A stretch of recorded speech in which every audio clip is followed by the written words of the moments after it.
সুপ্রিয় শিক্ষার্থী, আশা করি সবাই ভালো আছো, সুস্থ আছো। গত পর্বে আমি তোমাদের সাথে তোমাদের তথ্য ও যোগাযোগ প্রযুক্তি বইয়ের চতুর্থ অধ্যায় অর্থাৎ আমার লেখালেখি ও হিসাব অধ্যায়ের কিছু অংশ নিয়ে আলোচনা করেছিলাম। আলোচনার শেষের দিকে তোমাদের সাথে অফিস বাটন এবং এর কিছু অপশন নিয়ে কথা বলেছিলাম। তো সেই সাথে তোমাদের নিশ্চয়ই মনে আছে আমি ওয়ার্ড প্রসেসর সফটওয়্যারে কিছু লিখেছিলাম। আমি আশা করছি তোমরা বাসায় তোমাদের কম্পিউটারের ওয়ার্ড প্রসেসর ব্যবহার করে লেখালেখি করতে ইতিমধ্যে শিখে গেছো। তো আমরা লেখালেখির মধ্যে সীমাবদ্ধ থাকবো না, আমাদের একটা ডকুমেন্টসের লেখাগুলোকে কিভাবে সাজিয়ে গুছিয়ে সুন্দরভাবে উপস্থাপন করা যায় সেই বিষয়ে কিছু টুলসের সাথে আজকে পরিচিত হব। তো মূলত আমি তোমাদের সাথে আজকে কিভাবে তোমাদের ডকুমেন্টের লেখাগুলোকে সুন্দরভাবে সাজানো যায়, অর্থাৎ ফন্ট স্টাইল নির্বাচন করা যায় এবং সেই ফন্টগুলোর সাইজ এবং রং কিভাবে নির্ধারণ করা যায় সেটার উপরেই ফোকাস করব। তার পাশাপাশি আরো ছোটখাটো কিছু টুলস নিয়ে কথা বলবো যেগুলো মূলত ফন্ট স্টাইল নির্বাচন এবং এর সাইজ রং নির্ধারণকে কেন্দ্র করেই। তো চলো শুরু করা যাক।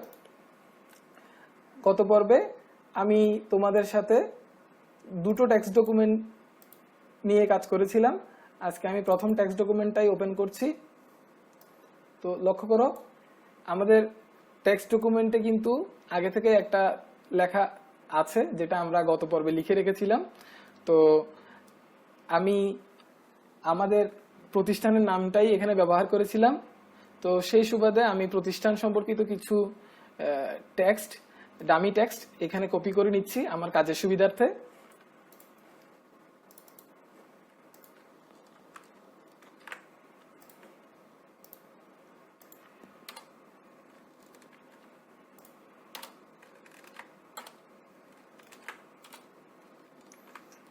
হ্যাঁ শিক্ষার্থী বন্ধুরা, আমার কপি করা শেষ।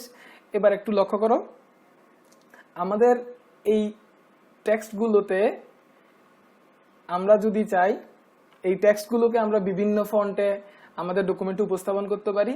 তো একটা ডকুমেন্টের টেক্সটগুলোকে বিভিন্ন ফন্টে আমরা সাজাতে আমাদের ওয়ার্ড প্রসেসর সফটওয়্যারের ফন্ট যে অপশনটা তোমরা এখানে দেখতে পাচ্ছ তার এইখানে যে ড্রপ ডাউন বক্সটা আছে সেখান থেকে আমরা অসংখ্য ফন্ট দেখতে পাচ্ছি। সেখান থেকে আমাদের পছন্দ মতো একটা ফন্ট নির্বাচন করে নিতে পারি। তো কাজের সুবিধাতে আমি তোমাদেরকে একটা প্রসেস দেখিয়ে দিচ্ছি। ধরো তুমি চাচ্ছ এই পুরো টেক্সট ডকুমেন্টের পুরো টেক্সট সবগুলোকেই, শুধুমাত্র উপরের লেখাটা ব্যতীত সবগুলোকেই পরিবর্তন করবে, সবগুলো টেক্সট স্টাইল পরিবর্তন করবে। সেক্ষেত্রে তুমি পুরো টেক্সটটাকে সিলেক্ট করে নিবে প্রথমে এবং এর পরবর্তীতে ফন্ট ট্যাবের ফন্ট অপশনের এখানে যে ড্রপ ডাউন মেনুটা দেওয়া আছে সেখান থেকে তুমি তোমার পছন্দ মতো ফন্ট নির্বাচন করে নিতে পারো। তোমরা নিশ্চয়ই বুঝতে পারছো আমি কেন পুরোটা সিলেক্ট করে নিয়েছি, যাতে আমরা এখান থেকে কোনো ফন্ট সিলেক্ট করলে সেই পরিবর্তনটুকু দেখতে পাই। তো ধরো আমি এই ফন্টটা নির্বাচন করলাম। এর পরবর্তীতে আরেকটা জিনিস লক্ষ্য করো, আমরা পুরো টেক্সট ডকুমেন্টকে একসাথে চেঞ্জ করেছি। এক্ষেত্রে আমরা চাইলে একটা নির্দিষ্ট অংশের ফন্ট স্টাইলটাও পরিবর্তন করতে পারি। ফন্ট বিষয়ক যত কাজ আমরা এখন করব সবগুলোকেই মূলত বলা হয় ফরম্যাটিং টেক্সট, অর্থাৎ টেক্সটকে ফরম্যাটিং করা, টেক্সটকে সুন্দরভাবে সাজিয়ে উপস্থাপন করা। তো একটু লক্ষ্য করো, আমি যদি এই নির্দিষ্ট অংশটুকুর ফন্ট স্টাইল চেঞ্জ করতে চাই সেক্ষেত্রে আমি এখান থেকে ইচ্ছা মতো ফন্ট নির্বাচন করে নিতে পারি আমার সুবিধা পছন্দ মতো।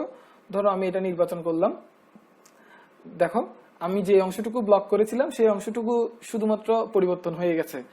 তোমরা এটা ছাড়াও ধরো একটা প্যারাগ্রাফ এর নির্দিষ্ট একটা অংশ তুমি চেঞ্জ করতে চাচ্ছ। ধরো আমি চাচ্ছি আমি এই অংশটুকু পরিবর্তন করব শুধুমাত্র, তাহলে আমরা এটা ব্লক করে নিলাম। এটা ব্লক করার পর আমরা আবার ওই ফন্ট এর যে ড্রপ ডাউন মেনু আছে সেখানে গিয়ে আমরা আমাদের সুবিধা মতো একটা ফন্ট নির্বাচন করে নিতে পারি। নিশ্চয়ই তোমরা পরিবর্তনটা দেখতে পাচ্ছ। এবার একটা বিষয় লক্ষ্য করো, আমরা তো ফন্ট স্টাইল পরিবর্তন করা শিখে গেলাম। এবার আমরা আমি যদি চাই যে আমার এই পুরো টেক্সট ডকুমেন্টের ফন্টের সাইজটা পরিবর্তন করব, সেক্ষেত্রে আমরা কি করতে পারি? একটা বিষয় তোমাদেরকে আর একটু জানিয়ে রাখি, লক্ষ্য করো, আমরা এখানে যে পরিবর্তনটুকু করলাম সেই পরিবর্তনটুকু যদি আমরা না চাই, সেক্ষেত্রে অবশ্যই আমরা একটা কাজ করতে পারি, আমরা কন্ট্রোল জেড চেপে আমরা আমাদের আগের অবস্থায় ফেরত যেতে পারি। দেখো আমি কন্ট্রোল জেড চাপছি, আমার এই যে অংশটুকু আমি পরিবর্তন করেছিলাম সেটা কিন্তু আবার আগের অবস্থায় চলে এসেছে। আবার আরেকবার কন্ট্রোল জেড চাপলাম, আমাদের উপরের প্যারাগ্রাফটাকে যে আমি চেঞ্জ করেছিলাম সেটাও আর তার আগের অবস্থায় ফিরে গেছে। আশা করি তোমরা বুঝতে পারছো কন্ট্রোল জেড অপশনটা কি কাজ করছে। তোমাদের যদি বুঝতে অসুবিধা হয় তোমরা খাতায় লিখে রাখতে পারো, তোমাদের কিবোর্ডের যে কন্ট্রোল বাটনটা আছে একদম বাম পাশে, সেটার সাথে জেড বাটনটা চেপে দিলে তোমরা তোমাদের আগের যে ফরম্যাটটা ছিল সেটা ফেরত পাবে। আশা করি বুঝতে পারছো। তো চলো এবার আমরা পরবর্তী ধাপে যাই। আমরা যদি চাই পুরো প্যারাগ্রাফের টেক্সট গুলোর ফন্ট সাইজ পরিবর্তন করব, অর্থাৎ আমাদের লেখাগুলোকে আমরা ছোট বড় করতে চাই, সেক্ষেত্রে আমরা পুরো প্যারাগ্রাফটাকে ব্লক করে, অর্থাৎ পুরো টেক্সট গুলোকে একসাথে সিলেক্ট করে আমাদের ফন্ট গ্রুপের এই যে ড্রপডাউন মেনুটা ছিল ফন্ট সিলেক্ট করার জন্য, তার পাশেই কিন্তু সাইজ সিলেক্ট করার জন্য একটা ড্রপডাউন বক্স আছে ছোট্ট, সেই ড্রপডাউন বক্স থেকে আমরা আমাদের ইচ্ছা মতো ফন্ট সাইজ পছন্দ করতে পারি, নির্ধারণ করে দিতে পারি। তো সাধারণত ডকুমেন্টস এর জন্য স্ট্যান্ডার্ড যে ফরম্যাট, অর্থাৎ স্ট্যান্ডার্ড যে সাইজ সেটা 10, 11, 12, 13 এর মধ্যে সীমাবদ্ধ থাকে। তো ধরো আমি এখানে 12 সিলেক্ট করে দিলাম, তোমরা নিশ্চয়ই পরিবর্তনটা বুঝতে পারছো। এরপর একটা জিনিস লক্ষ্য করো, আমরা চাইলে এখানে যে ড্রপ ডাউন বক্সে সাইজের অপশনগুলো দেওয়া আছে সেগুলো ছাড়াও ম্যানুয়ালি আমরা এখানে সাইজের পরিমাণটা লিখে দিতে পারি। ধরো আমি এখানে 13 সিলেক্ট করে দিলাম, তাহলে সেই অনুযায়ী আমার লেখার সাইজটা পরিবর্তন হচ্ছে। আশা করি তোমরা বুঝতে পারছো। তো এইভাবে আমরা একটা টেক্সট ডকুমেন্টের সাইজ পরিবর্তন করতে পারি, অর্থাৎ ছোট বড় করে নিতে পারি। এরপর একটা জিনিস লক্ষ্য করো, আমরা যদি আমাদের টেক্সট ডকুমেন্টটার ফন্টের কালার চেঞ্জ করতে চাই, সেটাও আমরা ওয়ার্ড প্রসেসর সফটওয়্যার দিয়ে খুব সহজে করে নিতে পারি।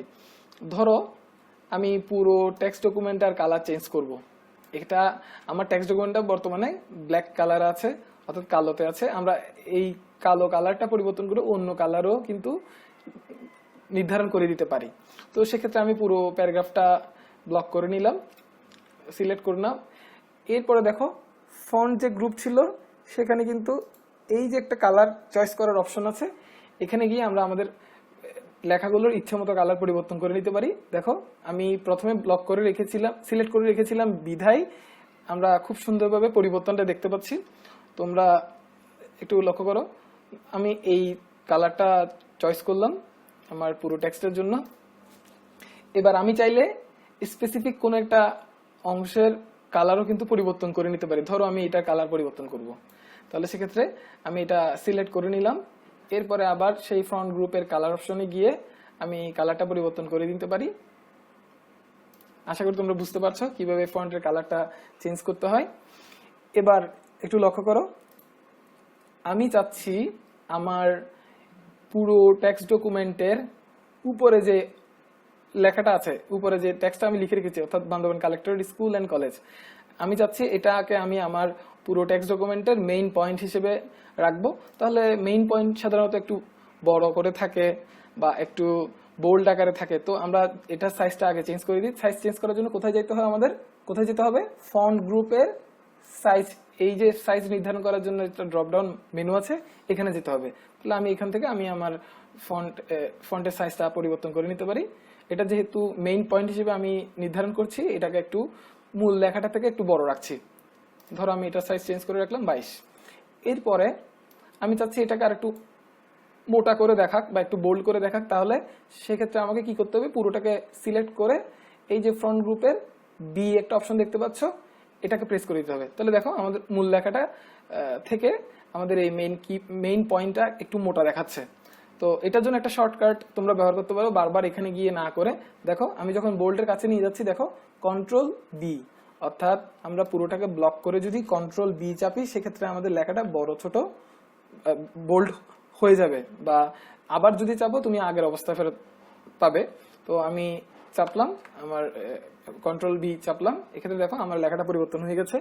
এরপরে তুমি যদি চাও তোমার মেইন পয়েন্টটা একটু ইটালিক ফরম্যাটে দেখাতে, অর্থাৎ একটু বাঁকা করে দেখাতে নর্মাল টেক্সটের ফরম্যাট থেকে, তাহলে সেক্ষেত্রে তোমাকে এই যে আই বাটনটা তুমি দেখতে পাচ্ছ সেটা চাপতে হবে। এটার জন্য কিন্তু শর্টকাট আছে কন্ট্রোল আই, তোমরা নিশ্চয়ই বুঝতে পারছো।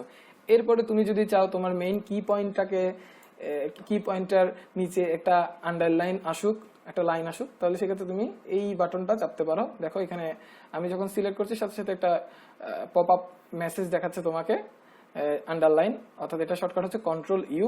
তো আমি এটাকে প্রেস করলাম, দেখো আমার পুরো মেইন পয়েন্টার নিচে একটা লাইন চলে আসছে, একটা আন্ডারলাইন চলে আসছে।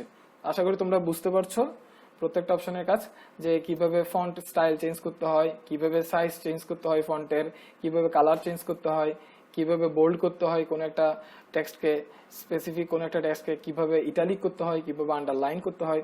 আশা করি তোমরা এই প্রত্যেকটা পয়েন্ট বুঝেছো। তো এবার একটু লক্ষ্য করো, আমি প্যারাগ্রাফ পয়েন্টটাতে আসবো, সেটাতে আসার আগে আমি ফন্টের আরো দুটো কাজ আছে সেগুলো তোমাদের সাথে শেয়ার করি। একটু লক্ষ্য করো, তোমরা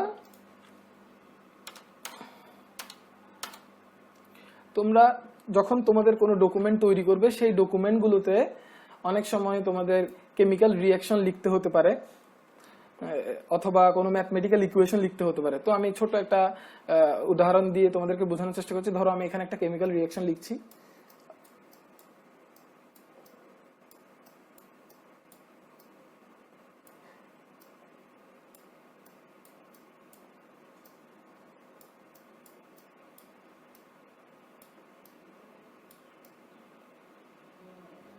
তো লক্ষ্য করো এই কেমিক্যাল রিঅ্যাকশনটাতে এখানে যে টুটা আছে, বা এখানে যে টুটা আছে, বা এখানে যে টুটা আছে, এই টু গুলো কিন্তু টেক্সটের নর্মাল লেভেল থেকে কিন্তু একটু নিচে, তাই না? তাহলে টেক্সটের নর্মাল লেভেল থেকে যদি কোনো টেক্সট বা কোনো সেট অফ টেক্সট নিচে থাকে তখন সেটাকে বলা হয় সাবস্ক্রিপ্ট, সেটাকে বলা হয় সাবস্ক্রিপ্ট। আর যদি কোনো টেক্সটের নর্মাল লেভেল থেকে কোনো সংখ্যা বা বর্ণ বা চিহ্ন যদি উপরে থাকে সেটাকে বলা হয় সুপারস্ক্রিপ্ট। তো দেখো আমি একটা ম্যাথমেটিক্যাল ইকুয়েশন লিখে তোমাদেরকে সেটা বুঝাই। ধরো a প্লাস বি হোল স্কয়ারের যে সূত্রটা আছে আমি সেটাই ব্যবহার করছি।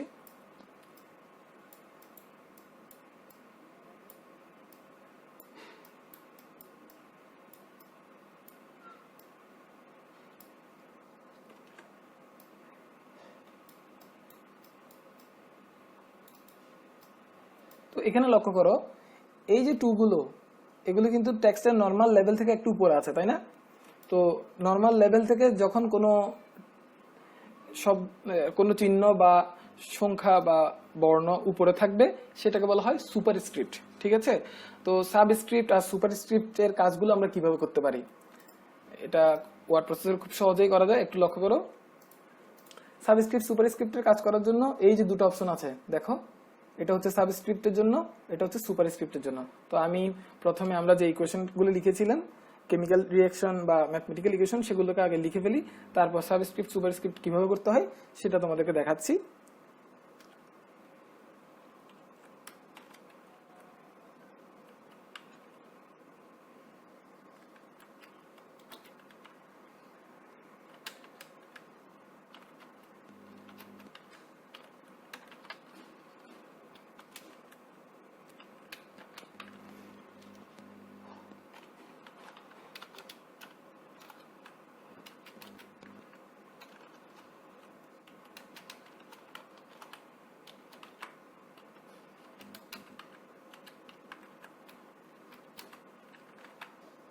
এবার একটু লক্ষ্য করো, আমাদের এখানে টু গুলো কিন্তু টেক্সটের নর্মাল লেভেলের সাথেই কিন্তু আছে। তো আমরা চাচ্ছি এই টু গুলোকে নিচে নিয়ে যাবো, অর্থাৎ সাবস্ক্রিপ্ট করব। তাহলে সাবস্ক্রিপ্ট করতে হলে যেই শব্দটাকে বা যে অংশটাকে সাবস্ক্রিপ্ট করব সেটাকে আমরা নির্ধারণ করলাম, এই যে সাবস্ক্রিপ্ট বাটনটা আছে সেটা চেপে দিলাম। তাহলে দেখো আমাদের নর্মাল টেক্সট থেকে একটু নিচে নেমে গেছে আমাদের এই টুটা। তো সেম ভাবে আমরা যদি এই টুটাকে করতে চাই সেক্ষেত্রে এটা চাপ দিলে হবে। তো বারবার আমরা যাতে আমাদের এটা চাপতে না হয় আমরা শর্টকাটটা ব্যবহার করব। সাবস্ক্রিপ্টের জন্য শর্টকাট কি আছে দেখো, একটা পপআপ মেসেজ দেখাচ্ছে কন্ট্রোল প্লাস ইকুয়াল সাইন, অর্থাৎ আমরা এটাকে সিলেক্ট করে কন্ট্রোল এবং ইকুয়াল সাইন একসাথে চাপলে আমাদের যে সিলেক্ট করা টেক্সটটা সেটা নিচে নেমে আসবে, অর্থাৎ সাবস্ক্রিপ্ট আকারে আমাদেরকে প্রদর্শন করবে। তো এক্ষেত্রে এই টুটাকেও আমি করে দিচ্ছি। আশা করি তোমরা সাবস্ক্রিপ্টের কাজটা বুঝতে পেরেছো। এরপরে সুপারস্ক্রিপ্টের ক্ষেত্রে কি করতে হবে, একইভাবে আমরা যাকে সুপারস্ক্রিপ্ট করব তাকে সিলেক্ট করব এবং এই সুপারস্ক্রিপ্ট বাটনটা যদি আমরা প্রেস করি সেক্ষেত্রে আমাদের সিলেক্ট করা অংশটা, সিলেক্ট করা টেক্সটটা উপরে উঠে যাবে, অর্থাৎ সুপারস্ক্রিপ্ট হবে। তো একইভাবে আমি এটা করছি, তবে তার আগে আমরা সুপারস্ক্রিপ্টের শর্টকাটটা একটু দেখে আসি। কন্ট্রোল শিফট প্লাস, অর্থাৎ আমাকে এক্ষেত্রে তিনটা বাটন একসাথে প্রেস করতে হচ্ছে, কন্ট্রোল শিফট প্লাস। তাহলে কন্ট্রোল শিফট প্লাস, দেখো আমাদের লেখাটা কিন্তু উপরে উঠে গেছে, টু উপরে চলে গেছে। তাহলে সেম ভাবে আমরা এই টুটাকেও করে দিই, কন্ট্রোল শিফট প্লাস। আশা করি তোমরা বুঝতে পারছো কিভাবে আমরা সাবস্ক্রিপ্ট সুপারস্ক্রিপ্টটা ব্যবহার করলাম। এবার আমরা মোটামুটি ফন্টের বেশ কিছু অংশ আমরা কভার করেছি। এবার আমরা প্যারাগ্রাফ যে অংশটা আছে তার কিছু অংশ তার কয়েকটা পয়েন্ট আমরা কভার করার চেষ্টা করি। তো প্রথমে লক্ষ্য করো, আমরা আমাদের যে প্যারাগ্রাফটা লিখলাম বা আমরা আমাদের যে টেক্সটগুলো লিখেছি এখানে দেখো শেষে কিন্তু এগুলো ঠিক মতো অ্যালাইনড হয়নি, অর্থাৎ আমাদের লেখাগুলো ঠিক এখানে যেভাবে সমানভাবে আছে পরবর্তীতে মানে শেষের দিকে কিন্তু এভাবে নেই, অর্থাৎ এভাবে গোছানো না। তো আমরা যদি ঠিকভাবে আমাদের লাইনগুলোকে সাজাতে চাই, অর্থাৎ যাতে একইভাবে বাম পাশে যেভাবে শুরু হয়েছে ডান পাশেও যাতে সেভাবে থাকে, তো এটাকে বলা হয় অ্যালাইন করা, অর্থাৎ তোমার প্যারাগ্রাফের অ্যালাইনমেন্ট ঠিক করা। তো প্যারাগ্রাফের অ্যালাইনমেন্ট ঠিক করার জন্য আমরা কি করব, প্যারাগ্রাফ গ্রুপের এই চারটা অপশন আমরা ব্যবহার করতে পারি। সেক্ষেত্রে আমি তোমাদেরকে যদি বলি, আমরা পুরো প্যারাগ্রাফটাকে যদি সমানভাবে সাজাতে চাই, অর্থাৎ ডানে এবং বামে যদি ইকুয়ালি অ্যালাইন রাখতে হয়, সেক্ষেত্রে পুরো জিনিসটাকে আমি ব্লক করলাম। ব্লক করার পরে এই যে অপশনটা দেখতে পাচ্ছ জাস্টিফাই, এই জাস্টিফাইটাকে ক্লিক করে দিব। তাহলে দেখো আমাদের পুরো প্যারাগ্রাফটা কিন্তু জাস্টিফাই হয়ে গেছে, অর্থাৎ বামে এবং ডানে একই রকম অ্যালাইন হয়েছে। তো এটাকে করার জন্য কিন্তু শর্টকাট আছে, এটাকে ব্যবহার করার জন্য কিন্তু শর্টকাট আছে। দেখো আমি এটাকে ব্লক করলাম, জাস্টিফাই এর জন্য শর্টকাট কি লেখা আছে দেখো, পপআপ মেসেজ কি দেখাচ্ছে, কন্ট্রোল জে, অর্থাৎ আমরা কন্ট্রোল আর জে যদি একসাথে চাপি সেক্ষেত্রে আমাদের সিলেক্ট করা অংশটা জাস্টিফাই হয়ে যাবে। আশা করি তোমরা বুঝতে পারছো। এরপরে লক্ষ্য করো, আমাদের এই মেইন কি পয়েন্ট যেটা ছিল, অর্থাৎ আমরা যে মেইন পয়েন্টটা লিখেছিলাম আমাদের টেক্সটের উপরে, সেটাকে চাচ্ছি আমরা মাঝখানে নিয়ে আসবো, অর্থাৎ সেন্টারে অ্যালাইন করব। সেক্ষেত্রে আমরা কি করতে পারি, পুরো অংশটাকে সিলেক্ট করে এই যে দেখো সেন্টার একটা অপশন আছে, আমরা সেটা প্রেস করলেই আমাদের লেখাটা মাঝখানে চলে আসবে। এটার জন্য কিন্তু একটা শর্টকাট আছে, দেখো আমি আগের অবস্থায় ফেরত যাচ্ছি, আমি এটাকে সিলেক্ট করে রাখলাম। এরপরে সেন্টারে আনার জন্য শর্টকাট কি, কন্ট্রোল ই। তাহলে আমরা কন্ট্রোল ই চাপলে আমাদের লেখাটা সেন্টারে চলে আসবে। এরপরে তুমি যদি লেফটে অ্যালাইন করতে চাও, লেফটে অ্যালাইন করা যাবে, রাইটে অ্যালাইন করতে চাইলে রাইটে অ্যালাইন করা যাবে। দেখো আমি এগুলো করতে জাস্টিফাই করেছি, আমি পরবর্তী দুটা টেক্সটকে দিয়েই কাজটা করি। আচ্ছা আমি জাস্টিফাই দিয়ে করা এখান থেকে একটা প্যারাগ্রাফকে চয়েস করি। ধরো আমরা এটাকে লেফট অ্যালাইন করব, তাহলে লেফট অ্যালাইনের জন্য কি করতে হবে, আমাকে এটা চাপতে হবে। দেখো এটা কিন্তু আবার আগের মতন অবস্থায় চলে আসছে। এটাকে জাস্টিফাই করার জন্য কি, কন্ট্রোল জে, অথবা আমরা এটা চাপলেই হবে। এরপরে যদি রাইট অ্যালাইন করতে চাই, ধরো আমরা এটাকে রাইট অ্যালাইন করব, এটাকে সিলেক্ট করলাম, এই যে রাইট অ্যালাইন আছে এটাকে চাপলাম, এটাকে প্রেস করলাম, কন্ট্রোল আর, এটা শর্টকাট হচ্ছে কি কন্ট্রোল আর। আমি জাস্ট প্রেস করে দেখাচ্ছি, দেখো এটা রাইটে চলে আসছে। তো এইভাবে আসলে দেখানোর উদ্দেশ্যটা হচ্ছে তোমরা তোমাদের টেক্সটকে তোমাদের প্রয়োজন অনুযায়ী এইভাবে লেফটে রাইটে কিংবা সেন্টারে অ্যালাইন করে নিতে পারো, অথবা লেফট রাইটে ইকুয়ালি অ্যালাইনড রাখতে পারো তোমাদের টেক্সটগুলোকে। তো দেখো আমি এটাকে যদি শর্টকাট ব্যবহার করে রাইটে অ্যালাইন করতে চাই তাহলে কি করতে হবে, কন্ট্রোল আর। দেখো এটা রাইটে অ্যালাইন চলে আসছে, রাইট অ্যালাইন হয়ে গেছে।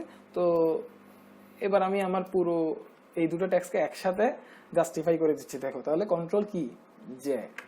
আশা করি তোমরা অ্যালাইনমেন্টের ব্যাপারটা বুঝতে পারছো। এরপর আরেকটা জিনিস লক্ষ্য করো, আমরা তো অ্যালাইনমেন্টের ব্যাপারটা শিখলাম, সাবস্ক্রিপ্ট সুপারস্ক্রিপ্ট শিখলাম। এবার একটা জিনিস লক্ষ্য করো, আমরা আমাদের ডকুমেন্টসে কিন্তু অনেক সময় বিভিন্ন ধরনের তালিকা তৈরি করি, আমাদের প্রয়োজনের তাগিদে বিভিন্ন ধরনের তালিকা তৈরি করি। যেমন ধরো তোমাদের বইও কিন্তু এই ধরনের দুটো নমুনা তালিকা দেওয়া আছে। দেখো, ফল নিয়ে একটা তালিকা তৈরি করা হয়েছে, নদী নিয়ে একটা তালিকা তৈরি করা হয়েছে। তো এই ধরনের তালিকা তোমরাও তোমাদের ডকুমেন্টসে হয়তো তোমাদের প্রয়োজন হতে পারে। তাহলে এই তালিকাগুলো তোমরা কিভাবে তৈরি করতে পারো, আমি ফ্রুটসের কিছু নাম লিখছি, তারপরে তোমাদেরকে তালিকা তৈরি করে দেখাচ্ছি।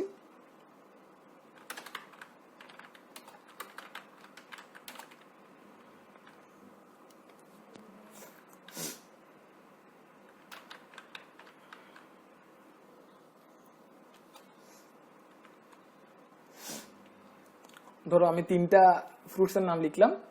এবার আমরা এটাকে, এই 3টা ফ্রুটসকে যদি কোনো একটা তালিকাভুক্ত করতে চাই, তালিকাটা হতে পারে ধারাবাহিকভাবে, অথবা ধারাবাহিকতা নাও থাকতে পারে, ধারাবাহিকতা থাকতেও পারে তোমার তালিকাতে। তাহলে ধারাবাহিকভাবে উপস্থাপন করো বা ধারাবাহিকতা ছাড়া উপস্থাপন করো, সেটার জন্য ওয়ার্ড প্রসেসরে কিছু অপশন আছে। তো আমরা যদি ধারাবাহিকভাবে উপস্থাপন করতে চাই, সেটাকে নাম্বারিং দিয়ে করতে পারি, অথবা কিছু সংখ্যা ব্যবহার করে আমরা ধারাবাহিকতা তৈরি করে দিতে পারি সেই লিস্টের আইটেমগুলোর মধ্যে, অথবা বর্ণ ব্যবহার করে ধারাবাহিকতা তৈরি করে দিতে পারি। আর যদি আমরা ধারাবাহিকতা রক্ষা করতে না চাই, সেক্ষেত্রে আমরা নির্দিষ্ট কোনো চিহ্ন ব্যবহার করে সেটাকে লিস্ট আকারে সাজাতে পারি। এই চিহ্নগুলোকে সাধারণত ওয়ার্ড প্রসেসরে বুলেট বলা হয়।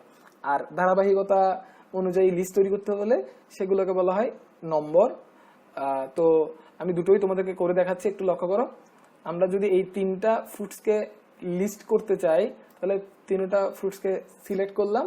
প্যারাগ্রাফ যে অপশনটা তোমরা দেখতে পাচ্ছ, প্যারাগ্রাফ যে ব্লকটা দেখতে পাচ্ছ, এখানে লক্ষ্য করো বুলেটস নামে একটা পয়েন্ট আছে, অপশন আছে।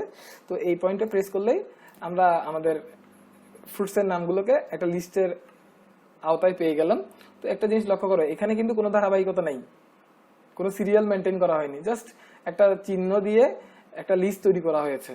এবার আমরা চাইলে এই চিহ্নটাকেও পরিবর্তন করতে পারি। বিভিন্ন ধরনের চিহ্ন এখানে অ্যাভেলেবল আছে। দেখো, আমি যেটাই সিলেক্ট করি, সেই সিলেক্ট করা চিহ্নটা অনুযায়ী আমাদের লিস্টটা তৈরি হবে। আশা করি তোমরা বুঝতে পারছো। তো সেম আরেকটা লিস্ট আমি যদি ধারাবাহিকভাবে তৈরি করতে চাই,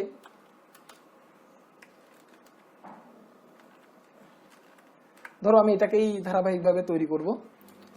তো আমি ফ্রুটসগুলোর নাম লিখে নিচ্ছি। আবার আমি এখান থেকে কপি করে নিয়ে নিই। আচ্ছা, হ্যাঁ,